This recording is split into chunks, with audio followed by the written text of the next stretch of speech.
going to be your facilitator today. So I'm a licensed clinical psychologist. I'm also a licensed clinical social worker and a certified addictions counselor. And I've got about 17 years in the mental health industry. So I've been around a little bit, done a lot of clinical work. Right now I work in the Women's Integrated Services and Health Clinic, which is at UC Health. And so I'm the only behavioral health provider here for the whole clinic. So I support our 9 providers. It's a primary care clinic that specializes in women's health. So it's pretty cool. I like it a lot, and I do a ton of motivational interviewing in this role. So I'm happy to share with you ways, some tricks and things that I have learned, and some motivational interviewing advanced skills that I use all the time to help women understand why taking charge of their own health is important. So these, of course, these techniques don't stop with women. They can be helpful for any population. So I'm going to go ahead and share my screen so that you can see the PowerPoint. Great. So today we're talking about screenable cancers. And I know that there are a lot of you on the call who are from very different places in Colorado, from different kind of clinics, from different organizations, and you serve very different populations. And so I will do my best to use both terms patient and client, kind of mean the same thing for today's purposes. And hopefully we can all find something today that is helpful for our populations. So this grant is supported by the Alliance. The mission of the Alliance is to reduce disparities in health outcomes and to foster ongoing health equity. And the purpose is really to support the development of a financially sustainable model for PNs and CHWs, PDSs, as well as to promote the value such non-licensed professionals bring to population health and to the healthcare delivery system, which is very true. So the learning objectives for today's meeting, the first one is that I will hope that each of you will learn 3 new motivational interviewing skills. The ones we're going to go over today are called normalizing, paradoxical statements, and appeal to values. The second learning objective for today is for you to be able to demonstrate understanding of new skills. And hopefully the third learning objective is I hope that you'll be able to identify ways that you can use these new skills in your current practice. Like Taryn said, I really hope today's session can be pretty interactive. This kind of thing, the motivational interviewing kind of training just works so much better when we can all participate and interact with one another. I know that some of the other maybe Alliance things that you've experienced so far have been more like lectures, but the motivational interviewing section is meant to be pretty interactive. So hopefully we all feel comfortable sharing. So let's jump in. Let's talk about our motivational interviewing skills. So the first advanced motivational interviewing skill that I'd like to talk about today is normalizing. And normalizing is kind of exactly what it sounds like. So it's the process by which we help clients feel like their ideas, their thoughts, their concerns, questions, and their experiences are quote unquote normal. Now, I want to be sure that I point out that I put normal in quotes because it's really important that we all understand that what's normal to one person can be totally unique to the next person. And so no matter what your patient or client is feeling or thinking, it's probably quote unquote normal. And making people feel like their ideas or thoughts or beliefs or their experiences are normal is a really, really helpful key in helping them to open up and to share more about what's going on. It helps clients feel like the helper understands them better. There's a lot of really great positive benefits to normalizing. So let's talk about how this kind of looks in clinic. So let's actually talk first about how it doesn't, how it would work if we didn't normalize. So say a client comes into your clinic and they're due for their colorectal screening, and it's your job to kind of help them with that process, to maybe kind of think about the logistics and to help them understand what they're going to experience and how. But the person says to you, I don't want to get my colorectal screening because I heard it's really not fun. And if the peer navigator or the helper were to say, well, that's a silly thought. I don't know why you would think that. Or isn't a moment of not having fun better than, getting cancer? Those are things that might shut somebody down and might really make the relationship difficult for them to open up and to trust you as a helper. So let's say the same situation, but you use some of these normalizing statements that you see on the screen here. So you might say things like, it makes sense that you're struggling with that. I can see how that would be hard for you. Really, anybody in this situation would have a hard time dealing with it. And you're dealing with a lot right now. And things like, a lot of other people tell me how hard that is for them too. So that's kind of another advanced technique, is to ask permission. I know we talked about a couple of different techniques on the last motivational interviewing module. And so one of the techniques we talked about was asking permission. And so you can use asking permission with normalizing statements by saying, I've had some other patients come through and they've had similar thoughts to yours. Is it okay if I share some of those with you? And in the same way that asking permission opens up a door for people to hear difficult things, normalizing can open up that door to help them hear things that are maybe difficult for them to hear about their health or about their choices about their health care. So normalizing is really just any statement that you can give that lets people know that what they're experiencing is normal.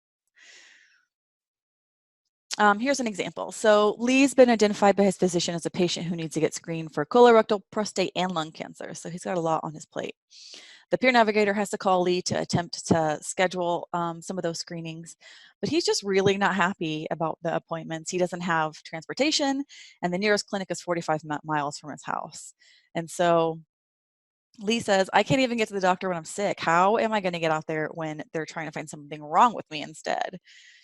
Which makes sense, right? And I'm sure that a lot of you in your situations hear sentiments like this from time to time from your clients or your patients. And so here's an example of how the peer navigator or the helper just might use some normalizing statements and say, like, I hear you, Lee, and it makes sense. Transportation's a problem for you. It can be really frustrating that there are no clinics who can screen you closer to your home. How about we schedule those screenings to piggyback on your next doctor's appointment so you only have to come to the clinic once? And so you can kind of see here the normalizing statement is that it makes sense that transportation is a problem for you and it's very frustrating. So we'll talk more about normalizing and give you all a chance to practice a little bit down the road here. So the next advanced skill that I want to talk about and spend some time actually discussing today is paradoxical statements. So paradoxical statements are any statement that attempt to get the client to argue for change. Now, I have some caveats here, some in caps caveats that I want to be sure that I communicate to you, because you have to be very careful with this advanced MI technique. And so you really can only use paradoxical statements as an advanced technique if you really, really know your patient or your client. Otherwise, it might backfire. It might make them angry. It might, it might damage your relationship. So essentially, it's really important that you use a paradoxical statement only to somebody who already knows that you care for them, that you're really trying, you're doing your best to care for them. So let me kind of walk you through what a paradoxical statement might, what it is, what it might sound like, and then we'll talk about ways to use it. So essentially, it's used to help clients think through and maybe even begin to argue reasons why they should change. Um, it's a tricky skill, like I said, and please only use it if you know your client well. Um, and if they don't move toward arguing for change immediately, you can explore that with them. So you can also ask them to think about it until you see them again. So a good example, I had a patient the other day who was in for weight loss, nutrition and weight management. And using my motivational interviewing skills was asking her sort of what her barriers are, what's standing in her way. And on the other side too, what kind of change talk could I hear from her? And essentially I didn't hear a lot of change talk. And so every time I tried to turn the conversation to her motivating factors or to, discussing things that were helping her to make this decision, she was unable to do so. And so I stopped after, a few minutes or so and said, well, it really sounds like you're having trouble finding motivation for this behavioral change. And she agreed that she was having a lot of trouble with this motivation. And so then I just kind of let her know, maybe not now is not the right time to talk about nutrition and weight management. This patient had just been through a pretty messy breakup, and she was unhappy with her work life and a lot of other just sort of negative situations. And so she was coming to us for weight loss at the request of her physician, who she cherishes and just loves. And so she kind of was just following orders, but she wasn't necessarily super pumped and motivated to be losing weight. And so we were able to kind of back off and say, yeah, now, and she absolutely agreed and was actually really relieved to hear that I could see that from her, and that she just wasn't ready to talk about, any sort of changing any eating behaviors or exercise behaviors or any of that stuff right now. So I asked her, what were you, what are you interested in exploring instead? And it turns out that she wanted to talk about a situation with a colleague at work and kind of some communication with that situation instead. So, but that could have gone really poorly, right? If that patient didn't know that I was all in to help her out, and that, we were there together to make her life better, I could have said, now isn't the right time to talk about weight loss. And she could have been very upset and said, it is the right time, and you don't know what you're talking about. And, she could have, it could have just gone very differently. So again, if they don't say, yeah, you're right, now is not the right time, and kind of move toward arguing for change, that's a time to explore with them. And so that's a situation that is in line with the example I just gave, where she was like, yeah, no, now is not the right time. And so we had to explore from there what's going on. Another response a lot of people have to this kind of motivational interviewing technique is that they might actually take the opposite stance and start to tell you why it is the right time to change. So not in an angry way, but she could have said, no, you know what, now is the best time to change. I've just had this breakup. I'm ready to go. I need to make some changes in my life anyways. And so I really think that now is the best time to make this change. And then she's just, if she would have had that response, she would have just told me 2 or 3 reasons why she is actually motivated to make these big scary changes. So I hope that makes sense, that you really have to know your client well to use this motivational interviewing technique, and that when you do use it, it's important that you kind of follow them. They could have several different responses to this kind of thing, but our hope is that they'll either respond by arguing for change on their own behalf, or that they'll say, yes, you're right, now is not the right time, and what I actually want to be working on is something else. So let's talk about it. Some examples. So here are some things you can say that will, fit the bill for a paradoxical statement. So just some examples. I hear you saying you like to quit smoking, but whenever we talk about it, you put off setting a quit date. Maybe right now isn't the time to talk about quitting. Another example, you work so hard to keep your family healthy and happy, but it's hard for you to take the time to keep yourself healthy. Do you think that's because you don't think of your own health as important? Or maybe now it's just, not the time. That's a good kind of way to say it. And kind of let that sink in, and let the patient or client that you have a really good rapport with think about what that looks like and what that means, and kind of come back to you with their own responses. So let's look at another example. And so this is our patient Lorna. She agrees to participate in cancer screenings every time she comes to the clinic, but she never follows through. So she makes an appointment with you, or 2 appointments, or whatever it is, and then she doesn't show up. And so you you might call even to schedule that appointment, or to ask where she was on an appointment day, and she mostly just refuses to do so. Sometimes she does schedule and just doesn't show up for her appointment. And so if we think about a way we could use paradoxical statements for Lorna, we might say something like, Lorna, you've been coming to the clinic for a year. Every time I see you, you say you're going to get your cancer screening. But then, when I call you, it's interesting because you don't want to schedule when I do call you. Maybe now isn't the right time to do a cancer screening. And again, she can respond in any way she feels fit, but the hope is that she'll respond by saying either, no, now is the right time. I really just am having like terrible problems with transportation, or I don't have the money to get to the clinic today, or, maybe she's dealing with another issue that is just keeping her from being successful. So that's the goal for paradoxical statements. She could also say, yeah, you know what, you're right, I'm not ready to do any cancer screenings. And you might explore with her a little bit and find out that, maybe her dad passed away from lung cancer and that's the screening that she needs. And she's just having a lot of emotions around getting her own lung cancer screening. So it's worth an exploration if the patient doesn't go into a stance where they're kind of arguing for themselves to make this change. And then finally, the third skill I want to talk about today is appeal to values. And appeal to values is so huge. It's such a great advanced technique that you can use, an advanced skill.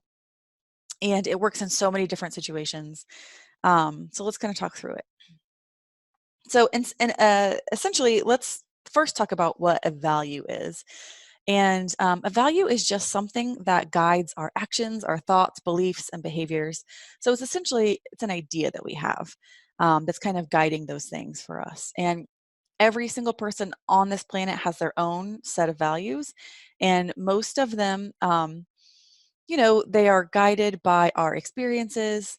They're guided by our current life situations. They're guided by our beliefs about the world, how the world works, and what's important. But essentially, um, appealing to values is a really great way to not only get to know your patient or your client a little bit better, but also to really understand why their behavior looks the way that it does, perhaps, or why their words sound the way that they do, or maybe why they're in the situation that they're in.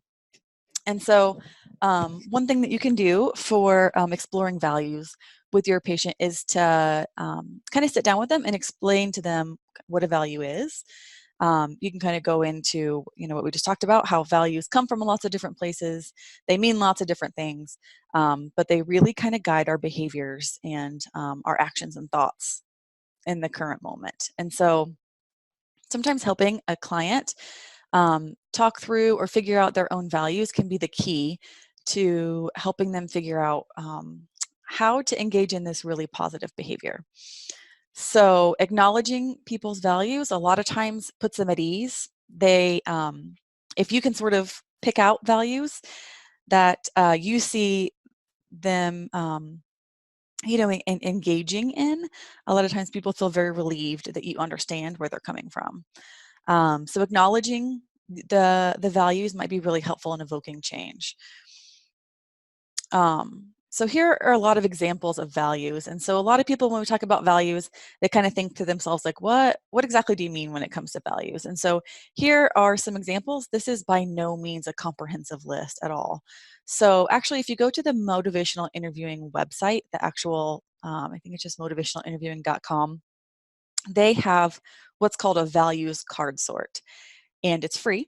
And I absolutely recommend that you go to the website and get the values card sort. And I recommend to each of you that's on this call today that you go to the website, get the values card sort, and then do it and follow the instructions that are on the website for the card sort. So what they want you to do, there's a list of about 200 different values. You kind of cut them into little cards. And I know in clinic I have 2 sets of the cards because I do this so often with my clients and patients here. And then there is a little card that says very important to me, one that just says important to me, and one that just says not important to me. And so you have your client or your patient work through this list of 200 values. You might have to read some of them to clients or explain to them what some of the words mean. If you don't know yourself, it's totally fine to look it up. Some of them are kind of old-timey terms. So, and help them kind of think their way through which values are very important to them, which are important, and then which are just really not important. And the goal of the exercise is to then eliminate all of the values that are in the not important to me category and all of the values that are in the important to me category. And a lot of patients have trouble with this because there are things that are important to them in the category. But what we really want to focus on are the values that are very, very most important to each of our patients. So we might get the values card sort list off line, and they might have 40 values and they're very important.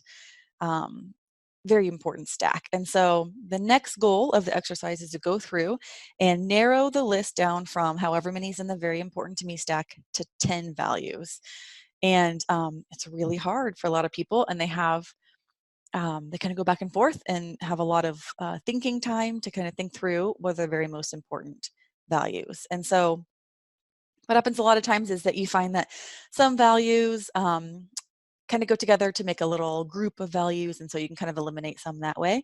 But it's really difficult for people to get down to the bottom. But once they do get down to the bottom and you see this list of 10 values that's written out in front of them, sometimes everything just clicks into place. And you might think to yourself, like, oh, no wonder this person is, having this response, or is experiencing this situation in this manner. And so a good example might be like a new parent. And so, before they had children, their top 10 might have been like adventure and fun and friendships and things like that. And maybe after that kind of situation, after becoming a parent, maybe their values change, and our values are always changing all the time.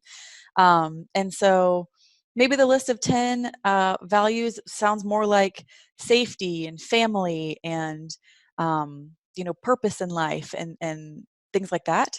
Um, and that can really give people, like I said, it's a lot of really good information and clues about why people maybe are acting the way that they're acting. So maybe adventure was important to this person.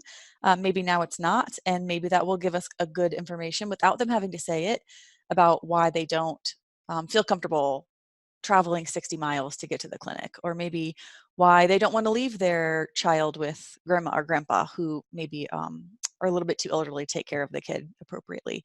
Whatever it is. A lot of times appealing to values can tell you things about your patients that they don't know how to tell you themselves, or that they don't even maybe aren't really like cognizant are happening to them. So the appealing to values is huge, really, really helpful. Like I said, again, this is a list of values, and I would actually challenge each of you to look at this list even, of what is it, like 22 different values we have up here, and try to see if you can narrow it down to 5 just in the next few minutes while we're rounding out our discussion about values. This is also a really great exercise that you can do with people over time. So if you have a patient or a client who you are planning to work with in the long run, you might give them sort of a values assessment to begin with, figure out what's important to them, what's on their mind essentially, and then maybe do it again in a year, or do it again after a significant event. And it's really fun to kind of figure out, like I said, why what's happening in that person's life may be happening based on their values. So I hope you had some time to look and pick out your top few here, and just got a little taste of how maybe it's a little bit more difficult than it looks.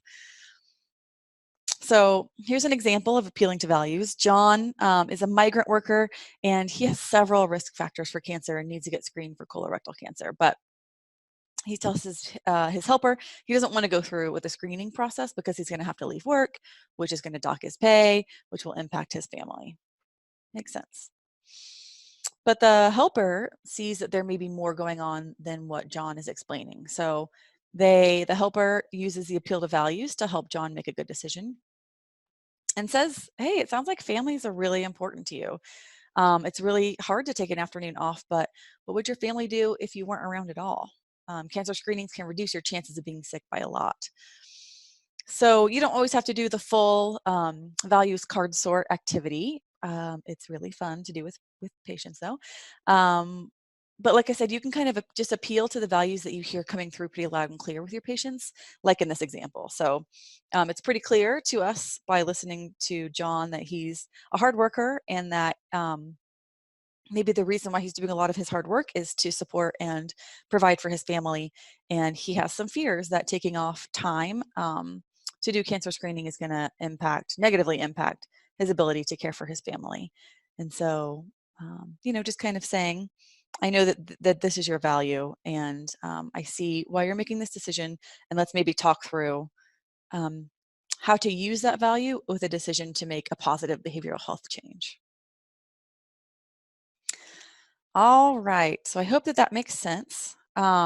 These three skills, the normalizing and paradoxical statements and the appeal to values, are, like I said, advanced techniques because it's important that you know how to listen to change talk before you can use these specific skills, because listening to change talk, listening to your darn cats is really important. And once you're able to kind of hear people saying yay or nay to our efforts to get them screened for different kinds of cancer, you are able to better assess which stage of change they belong in. And so if you go back through the stages of change, you can kind of see how normalizing would be really helpful for somebody who is in a contemplative stage of change, or maybe even a preparation stage of change. But it probably wouldn't be very helpful to somebody who is in a pre-contemplative stage of change. So you really need to have some experience with MI and some ability in terms of assessing individuals' stage of change and listening for those change talks, because then you can sort of pair them with these techniques to sort of make leaps and bounds in evoking change. So let's move to doing some more integrated and active skill building. So what we're going to do, Taryn is going to help us break into breakout rooms where we're going to discuss the case consultation that I'm going to put onto the next page. And what I'd like for you to do is we can just read through it here. So Chuck is a 65-year-old man. He needs to get several cancer screenings. The peer navigator calls him to cancel. Good Lord. Calls him to schedule these screenings, but he refuses, saying he doesn't trust Western medicine because he's had bad experiences in the past. He says those places are for other people, not for me. They don't care about my health there. They're just trying to get my money. And so how would you, in your situation, in your clinic or in your organization, how would you use normalizing paradoxical statements and appeal to values to help Chuck understand his own ambivalence? And what I'd like for you to do is work as a team to kind of determine how you might use normalizing paradoxical statements and appeal to values in order to move Chuck along a little bit or help him realize his own ambivalence, and then maybe do a role play about what that might sound like once you're through. So Taryn, can you help us get into different breakout rooms? And then I'm going to pop into each breakout room just kind of as a fly on the wall and to answer any questions that you have. And if you need help getting going, I can do that too. But I think the question was, how would we get him to want to see or do the cancer screenings, correct? Hey, everybody. Yeah, I just popped in. This is Dr. Ritchie. Yeah, so that is exactly the question. Right. If you had Chuck as your patient, and we'll put the actual case consultation notes up here for you on the chat in a minute. And so if you had Chuck as your patient, how would you use those skills, the normalizing, the paradoxical statements, and the appeal to values? How would you use those to help him kind of process his decision? I kind of say, like, that I understand that he doesn't believe in our Western medication, but things have come a long way, and I believe that it would help him, and if he would be interested in changing his mind about getting the test done. Sure. Those are good MI strategies. I wonder what it would sound like if you use normalizing with this specific patient or client. How's about, this is Gayla, how's about saying something that, I'm hearing you say you had a bad experience in the past. Tell me more about that. Yeah, absolutely. And so just kind of letting him know that, it's okay that he's had a bad experience and that it's normal for him to have maybe a bad experience. Good. Excellent. So I'm going to pop into a different breakout room just to make sure everybody's having a good conversation. But if you can kind of continue this conversation and see if you can kind of tease out what it would sound like if you talk to Chuck using those paradoxical statements or his appealing to his values. Okay.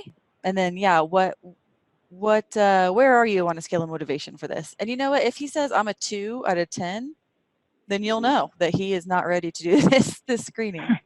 Exactly. So you can kind of use these paradoxical statements to get more information. So good job, guys. Keep going.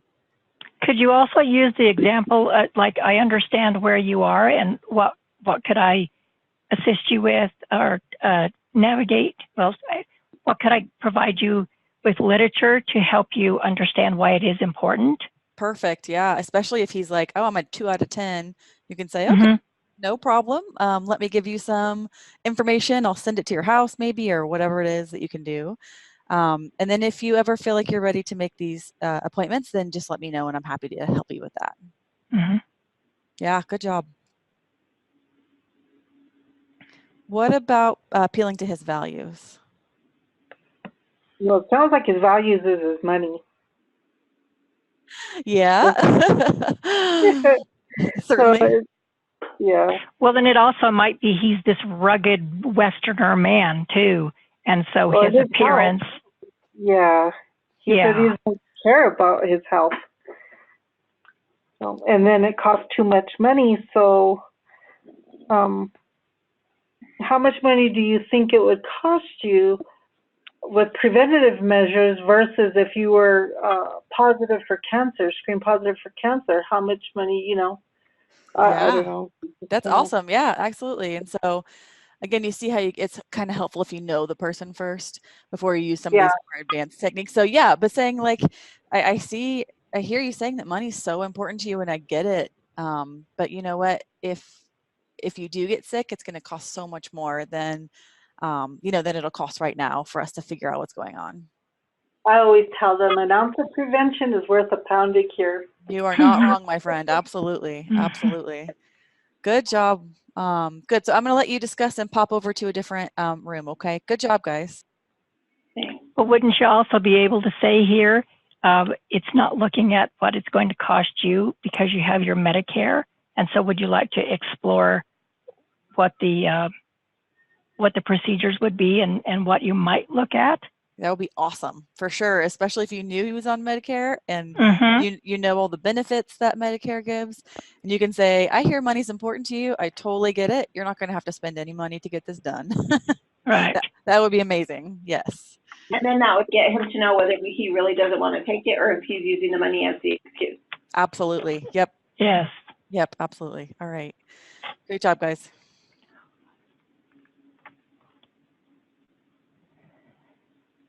Erica, how are you? I was just going to say that too, Vic. I was going to say, where's Erica? Experiences as well, and don't trust Western medicine. Hey, everybody. It's Dr. Ritchie. I just popped in to say hello. How's it going? There's only 2 of us in here. The rest of them we can't hear. You know what? We just got here. We just got in here just now. Oh my gosh, I'm so sorry about that. It's never not a technical difficulty, huh? That's true. I am so sorry, ladies. Yeah, please go ahead. I'm just a fly on the wall. It sounds like you were kind of teasing out how to use some normalizing, and that sounds awesome so far. So keep going. So that's kind of what I was thinking. Just that, you know, they're not alone. You're not alone. Other people feel the same way. They don't. Everybody doesn't trust the Western medicine and have had bad experiences. What do you think, Selena? Yeah, that's what I would think too. Thinking the same way that you're saying. Sounds good to me. That sounds great so far, you guys. Yeah, and you might point out that maybe anybody in his situation would feel distrustful because he's had a really bad experience, Right. Mm-hmm. Yeah, and so it makes sense how he feels that way because he's had a negative experience in the past. And we all know that when we have a negative experience with a doctor, we do not want to go back to that doctor, right? Right. So that kind of makes sense. Good. Excellent. What about using a paradoxical? This one's tricky.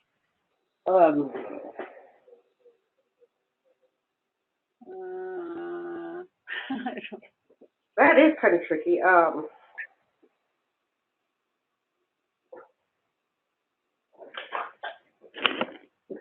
How about something like, I understand that you've had bad experiences in the past. Oh, no, that won't work. Hold on. You're really working to tease this out. That's awesome. Yeah, keep it up.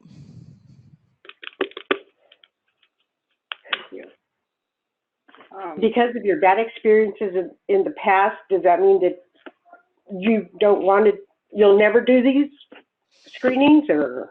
Yeah, especially if you know him real well and can say that to him and know that he'll hear it Yeah, from you for sure. Yeah. And a lot of these um, individuals who are maybe have that sort of rugged I don't know, characteristic about them, maybe that is the best way to say, hey, bud, just because you've had a tough time in the past doesn't mean that we don't need to do this now, right? right. Right. And Good. then with values, you could also say something about the trust. I understand you don't trust Western medicine. Yeah, Try to appeal to his values. absolutely. What are his values? What do you think his values are? One of them is trust, Mm-hmm. money, Absolutely. Yes, money, for sure. his health. Well, he says they don't care about his health. Yeah. Excellent. Yeah. And so what would it be like to kind of appeal to his financial value? I understand that you feel like they're trying to, that all they want to do is take your money, but something to the point. Well, actually, these screenings are paid for through your insurance or Medicare. They're preventive screenings, so you may have a small copay. Might be all that you'll have.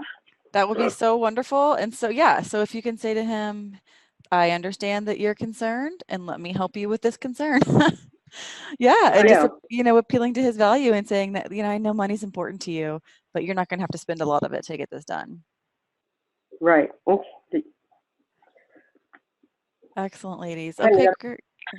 Taryn, can we go ahead and get everybody back into the main room? Thank you, ladies. Good discussion. Yeah, sure. thank you.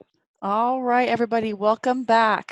Hopefully we got everybody back in our room here.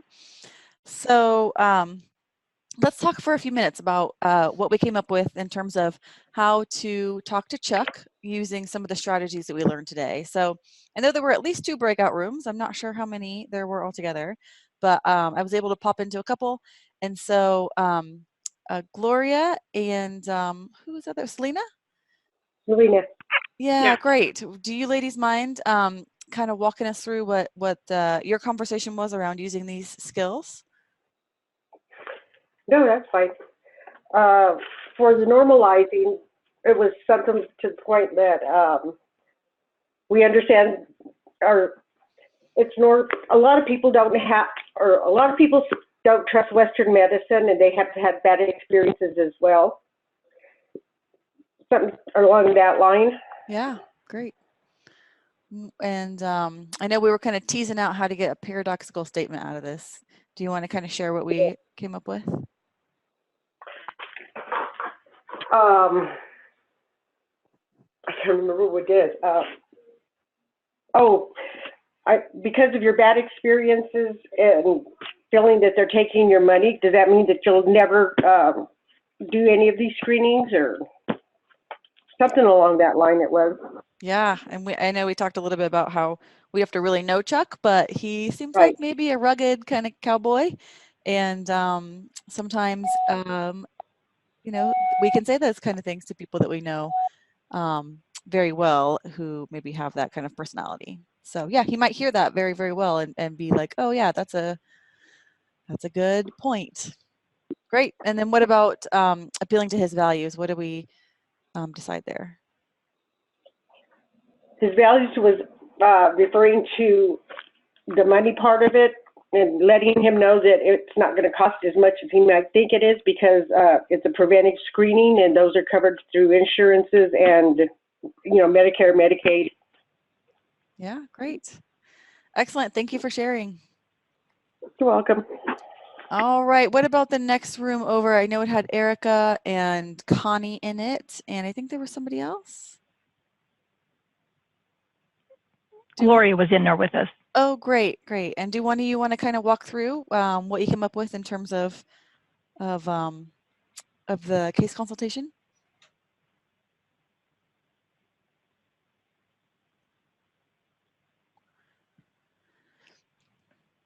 we appeal to the fact that his money was his kind of his drive, and that we could point out that if he has his Medicare benefits, that it wouldn't cost him anything, or we could explore the possibility of what it would cost. Absolutely. Yeah, I love that. Saying, well, I hear that this is your value, and let me tell you what, you're not going to have to part with your value. You can keep your money, and we'll still help get these screenings done. Perfect. Good. Anything else you wanted to report from your breakout room?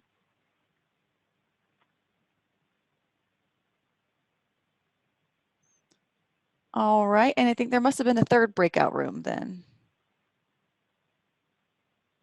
Maybe Laura or Amanda, were you ladies, either of you in the breakout room?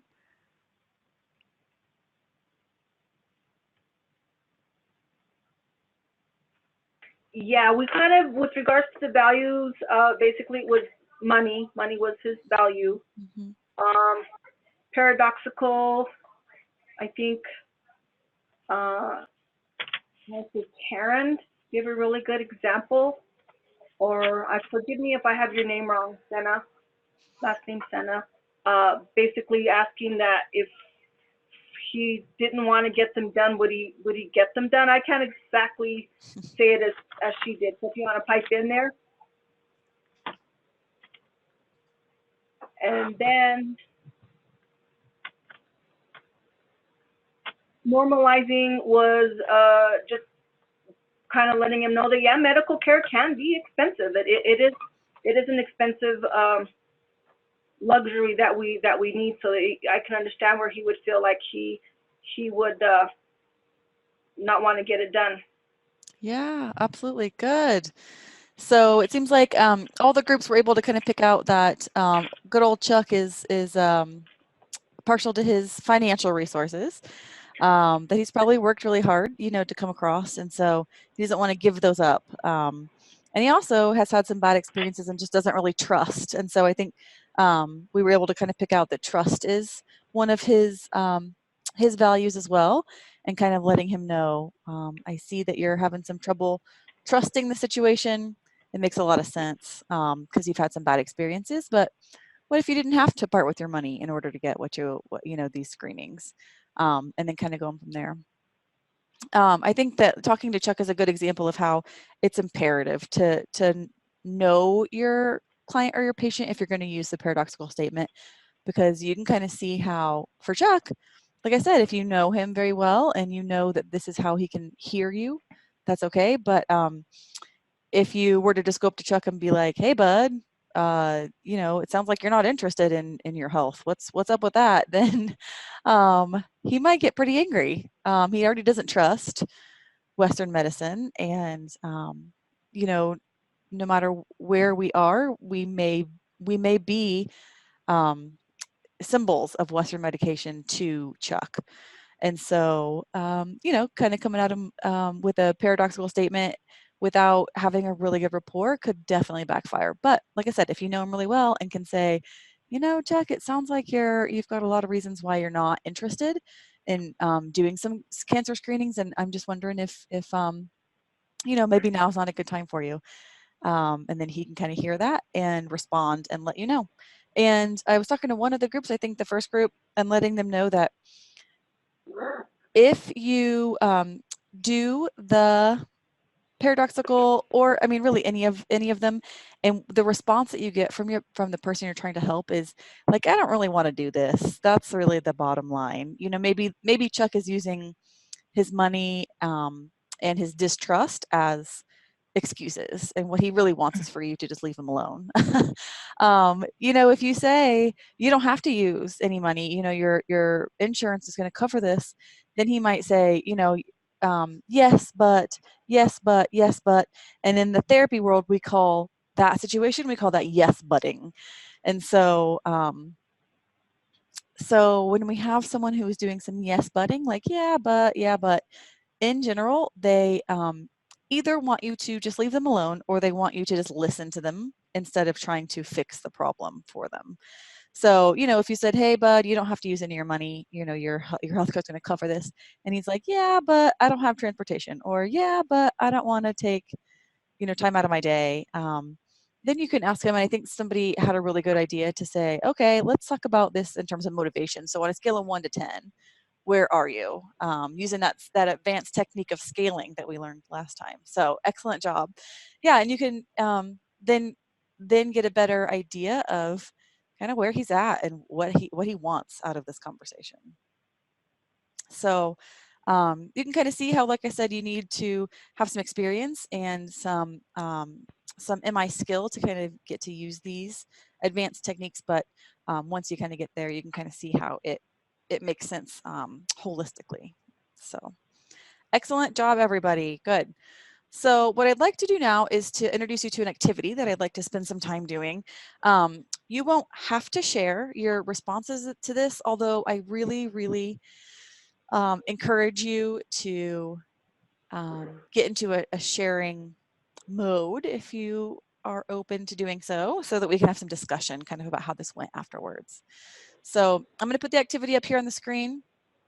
I'll walk you through it real fast and then just ask that you take a few minutes and write some stuff down and think through a little bit on how you might answer the questions. So the first question is, think about an experience that you or a loved one has had at a clinic or in working with a healthcare provider that just didn't go well. And it's, it's unfortunate, but I think we've all had those experiences where we sort of walk away like, what just happened? And so if you think back to that day or that situation, the two questions are, how would that situation have been improved if the provider had used normalizing? And would the situation have improved if the provider used paradoxical statements or not? Yeah, you can kind of sort of answer it from your perspective. Is it a doctor or a provider that you really know pretty well and trusted? Would it have helped in that situation? And then question number 2, think back to that list of values. And I don't know that there's a way to split the screen here, but in it, I'll give you a few minutes and then I'll flip it back over to the list of values.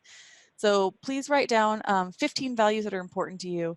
And then, like I said a little bit ago, cut out the 5 least important values. And then so you just only have a list of 10 left over. And so what do your values say about you and the way you live your life? And now the real challenge, try to cut that list down to just 2 values that are left over and see what you notice. So please take a few minutes and work through this activity, and we'll come back together and discuss it in a few.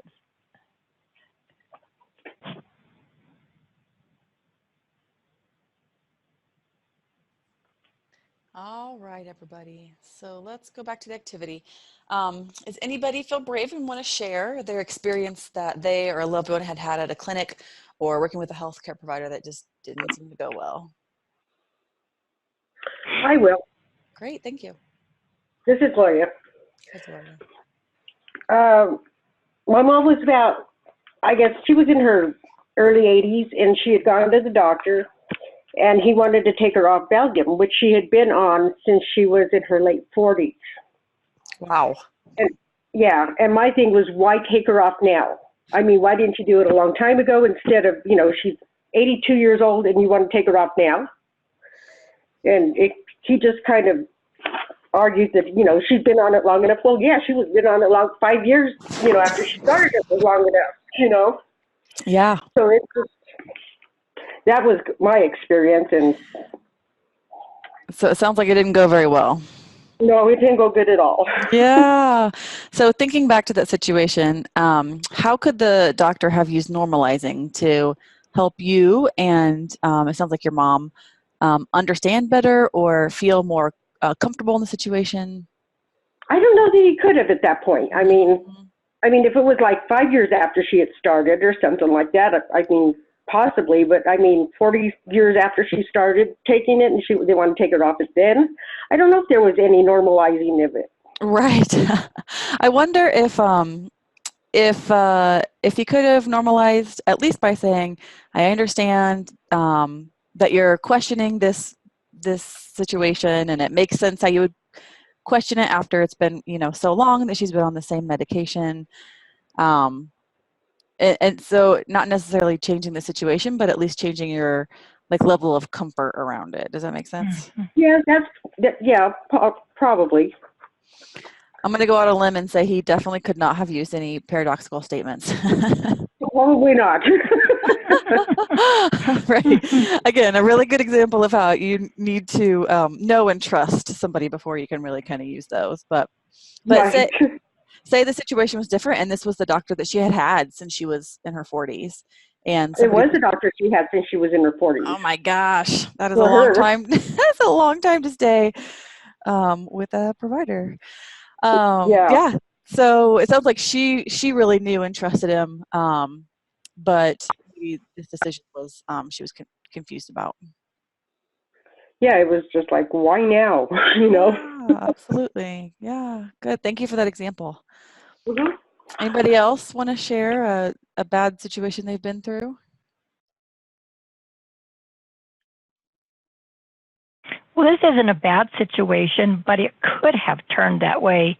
Oh, good. So my husband had a stent placed, and so obviously he was on a blood thinner, and he was doing too much, and because of the easily bruising, and the doctor looked at him and just point blank said, "You need to cool it." Oh man. And that could have gone badly, but she then explained right on the heels of that with, you've just had a major surgery. This process is very important to keep this arterial stent open. Mm-hmm. We have to have you on this blood thinner, and you just really need to be very careful of what you're doing. Yeah, so she got kind of real. Yeah, she got real. And he took it very well, very That's well. that's good. And But so it that could have gone bad in a lot of aspects. absolutely, if it wasn't somebody that you knew and trusted, or maybe if it wasn't somebody that could explain to you kind of where she was coming from, yeah, it could have got real ugly. So it sounds like your husband really took it pretty well, and it's almost in the same line with like a paradoxical statement where she had to know Yes, that he was able to hear that from her, and just kind of like let him kind of have it a little bit. yes. All right, good, thank you. Anybody else want to share? I can use my own example here. When I got pregnant for the first time, I was of advanced maternal age, and I don't know if any of you are in the OB world today, but the provider kept calling me a geriatric mom. And I know, right? So I didn't like that very much. And so thinking back to that situation, she really could have normalized and made me feel way more comfortable about the situation. And she could have said, I know that's a silly term, but that's just the term that we use for, older women having their first children. um, and she could have said, a lot of people don't like that term. And that would be normalizing, just saying like, hey, a lot of people are in the same boat as you. And I don't know that the situation could have improved if she would have used paradoxical statements, because I didn't really know her very well. But if it was somebody that I did know and trust, maybe like my primary care physician, then she could have really said, okay, well, it sounds like you want me to call you a spring chicken of a mother, and that's just not the case. And so that would have helped me probably feel more normalized overall about the situation. So, we are working with patients and clients every day in and day out, and we're clearly here because we care to do the best for our patients, and we want to care for them in the best way possible. And so using these advanced MI techniques is part of that for a lot of us. And so just sort of thinking through how to normalize situations for our patients so that they don't feel that, they're the odd man out, or that they don't feel alone. And also so that they know that we are with them. We're on their side. We're collaborating with them. And that collaborative spirit is really part of MI.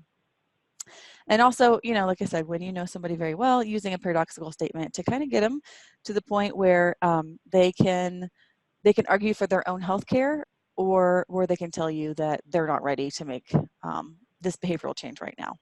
So good job. Let's talk about values. This is really fun.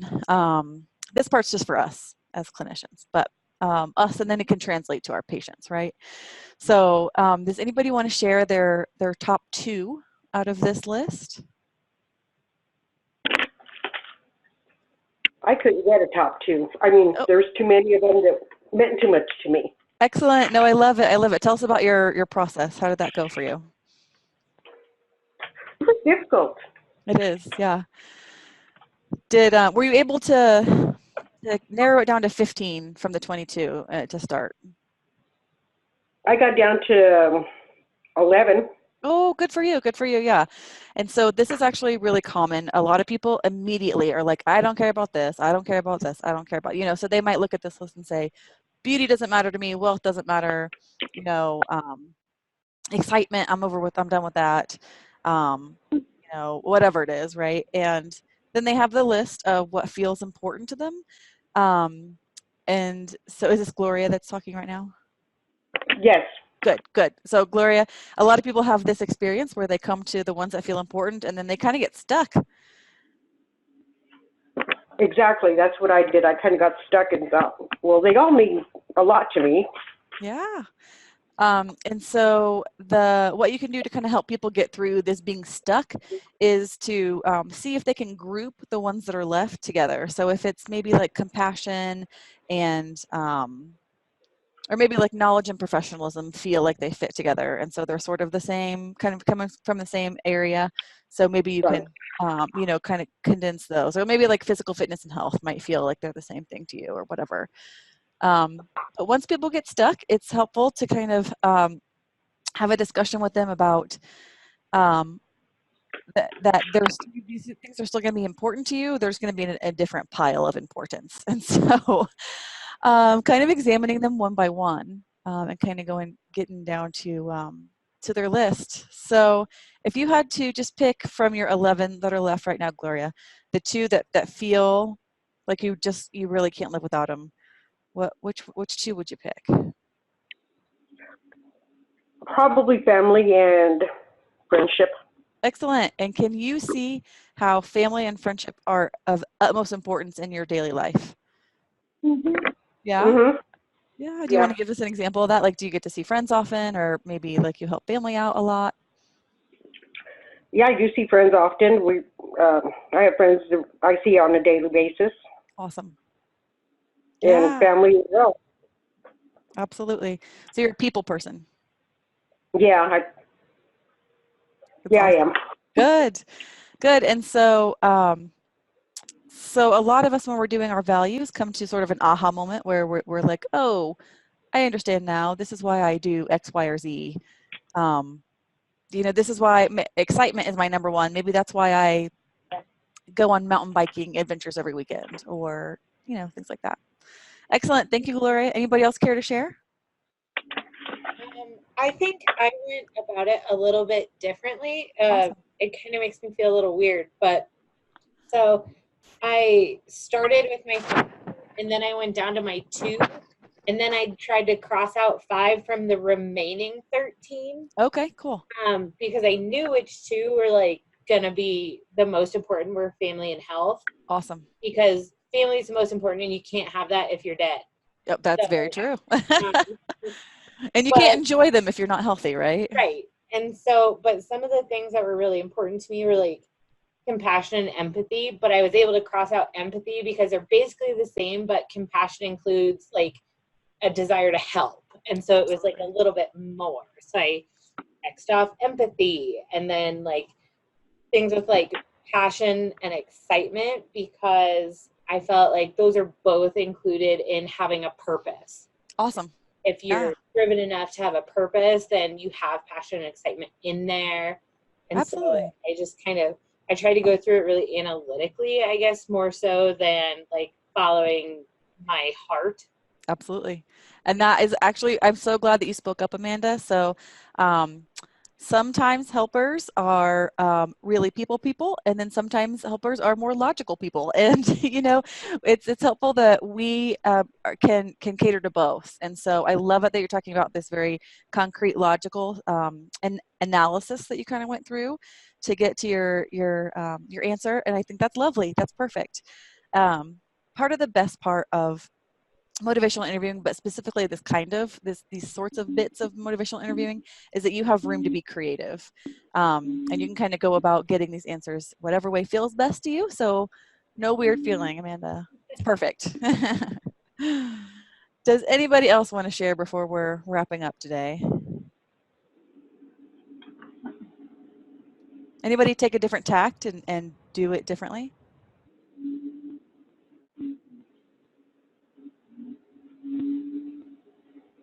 Okay, great. Well, thank you to everybody who shared. I know this is personal too, so I appreciate those of you who didn't feel like sharing today as well. So thank you all for participating.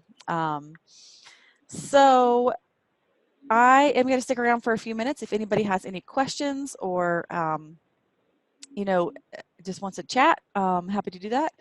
And this is the last of the MI modules. So we had one 2 weeks ago where we talked about 3 different skills, and I think there was a problem with the technical stuff for that guy.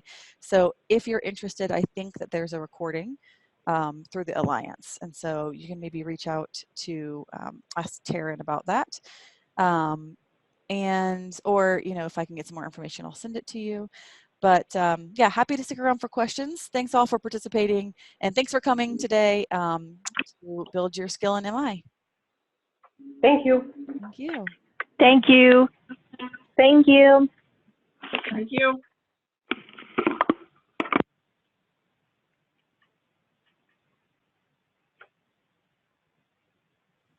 Would you be able to talk a little bit more? I just don't think I understood the paradoxical statement portion as much as I wanted to, really. Yeah, absolutely. It's really tricky. It really is. So so the reason why you have to know somebody well is because you have to sort of get a feeling from them about whether they're going to explode if you say this to them or whether they're going to actually respond well.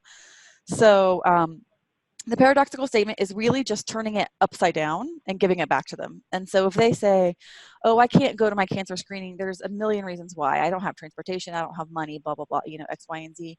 Then you can say, oh, you know what? It sounds to me like there are just too many barriers to you getting your cancer screening. So why don't we not worry about it for right now?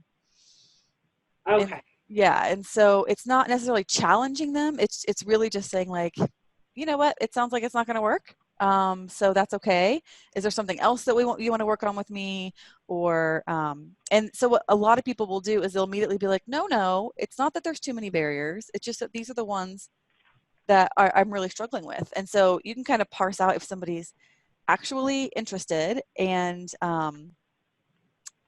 just actually has a lot of barriers, or if they're like really not interested, because if they're really not interested, they'll say, you know what, you're right. Thank you for realizing, or thank you for recognizing that I'm just having a hard time and I don't want to do this right now.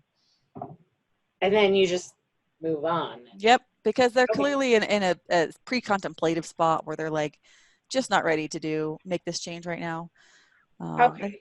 And so that you really want to kind of use it sparingly. And like I said, when you know the person is either going to do one of those 2 things, because it's also very likely that, especially if you don't know them very well, they might just stand up and say, what kind of helper are you? This is stupid, and run away. You know what I mean? Yes. Okay. I think I get it now. It's kind of like a bad example, but like when I'm talking to my husband and he's like, oh, I'm going to go and do this. And I'm like, oh, okay. So when I asked you to do the laundry and you said you were going to do it, what you really meant was you were going to go golfing and do all of this and not do the laundry. Right. So maybe with a little bit less sarcasm, but yes, absolutely. Same concept. Yes. Yeah. Okay. Gotcha. Yeah. Okay. I think I understand a little better now. Excellent. Thank you. Yeah, absolutely. Anytime. Well, thank you very much. Have a good afternoon. You do the same. Thanks so much for participating.